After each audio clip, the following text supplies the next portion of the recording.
Alright, let's talk about everyone's favorite topic, stoichiometry, and specifically we're going to talk about gas stoichiometry at non-STP conditions. Now, you should remember from the previous chapter that we talked a little bit about gas stoichiometry, but we talked about it being at STP. Okay?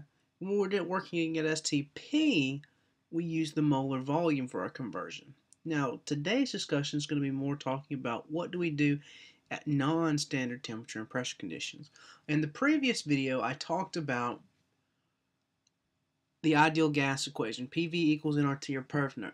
Okay?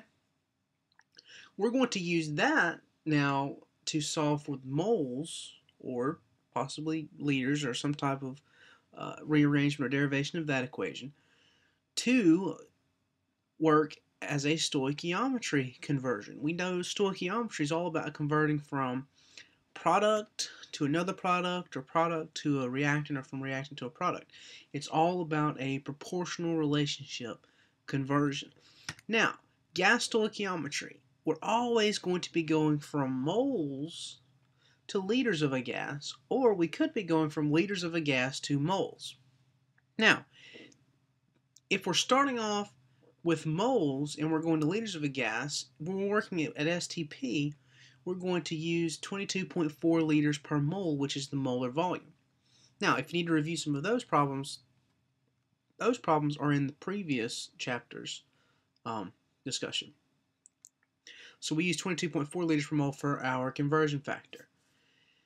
When working at non-standard temperature and pressure, which hopefully you remember what standard temperature and pressure is, 0 degrees Celsius or 273 Kelvin at 1 atmosphere or 101.325 kilopascals. So at non-standard temperature and pressure, we're going to use the ideal gas law or perf newton. Okay? So if we're at non-STP, which is what we're focusing on in this discussion, if we're given the liters of the gas, we're going to start with the ideal gas law and solve for the number of moles. Then we can plug that number of moles in and work backwards. If we're looking for liters of a gas, so if that means if we're going 2 liters of a gas, we're going to start with a stoichiometry conversion. That means we're going to have to set up a balanced chemical equation, set up our mole ratio, and all that kind of stuff. So now let's kind of just take this and practice this, put this into practice with our first example problem. What volume of carbon dioxide forms from 5.25 grams of calcium carbonate at 103 kilopascals and 25 degrees Celsius? Okay, so first of all, we're going to have to start off with a balanced chemical equation. Well, since we have calcium carbonate and we're producing carbon dioxide, we know that this must be a decomposition reaction. Okay? A decomposition reaction. And it tells us what volume. So we're looking for a liters of carbon dioxide. And we're not at STP. Notice we are not at standard temperature and pressure conditions. So we're going to have to start off with, we're going to have to use our ideal gas law. Now, before we know how many moles of carbon dioxide we have so we can get to liters, we must first start off with our grams of calcium carbonate. Okay? Now, is this a balanced chemical equation? Yes, it is. So we start off by setting up our conversion factors. We're starting off with 5.25 grams of calcium carbonate. Okay? But I need to go from grams of calcium carbonate to moles of calcium carbonate. Well, how do I do that?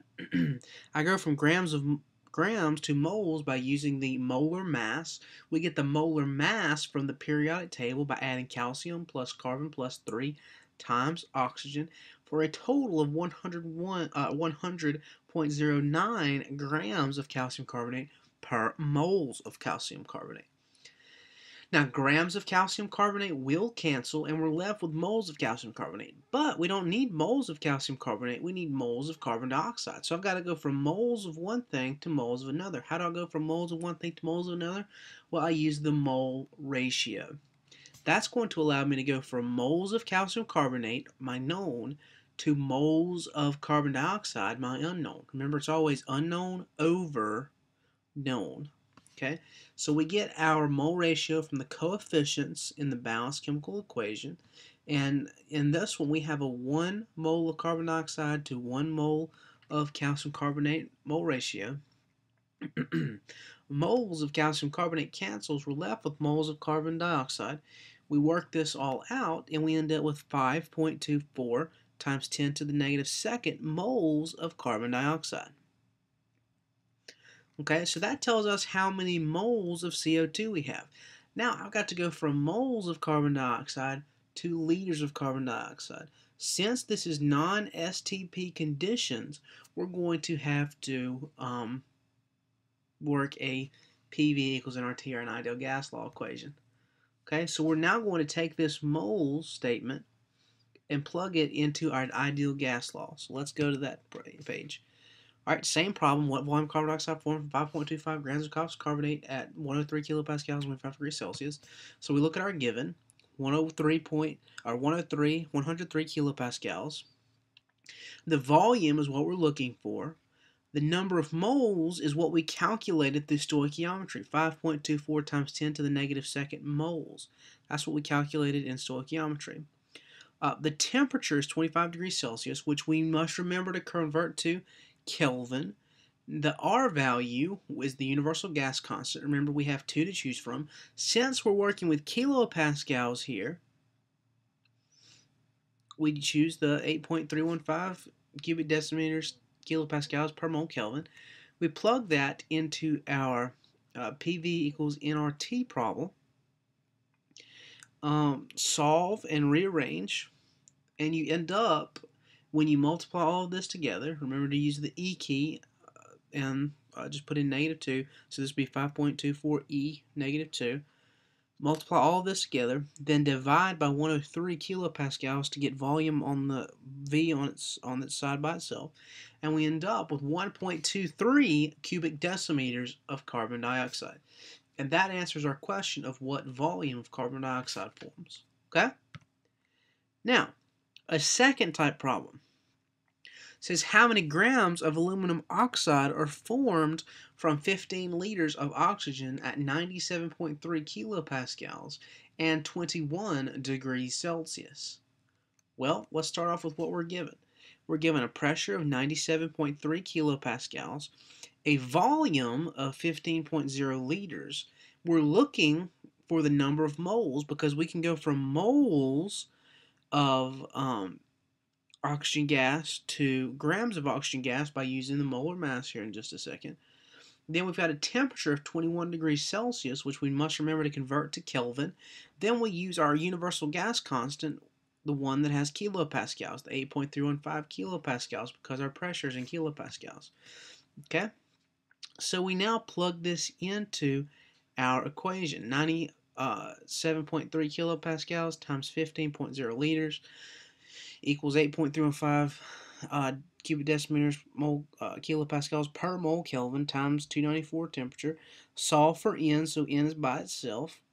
Liters and cubic decimeters are the same thing, so they will cancel.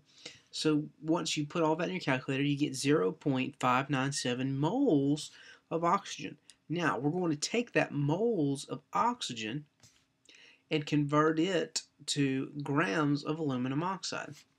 Okay, so let's start off with what we know. We calculated from the previous slide that we have 0.597 moles of oxygen, but I don't need moles of oxygen. I've got to go from moles of oxygen to moles of aluminum oxide, and I go from moles of one thing to moles of another by using the mole ratio. We get the mole ratio from the coefficients of the balanced chemical equation. So for every 3 moles of oxygen consumed, we produce 2 moles of aluminum oxide. So that goes in our conversion. This is our mole ratio. Remember, coefficients of the balanced chemical equation.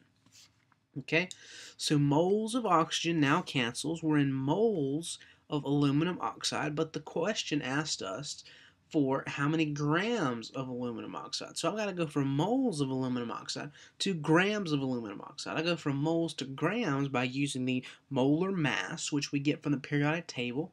We would take 2 times aluminum plus 3 times oxygen, and we would get 101.96 grams per mole aluminum oxide. Moles of aluminum oxide will cancel because they're opposite one another in our conversion, and we're left with grams of aluminum oxide. Is that what the question asked us for? How many grams of aluminum oxide? Absolutely. So now we plug that in our calculator, and we're going to need 3 significant figures, we end up with 40.6 grams of aluminum oxide. You may need to watch this video a couple times just to make sure you understand why we're using the ideal gas law to convert. Remember, this gas stoichiometry is at non-ideal conditions, so non-STP conditions.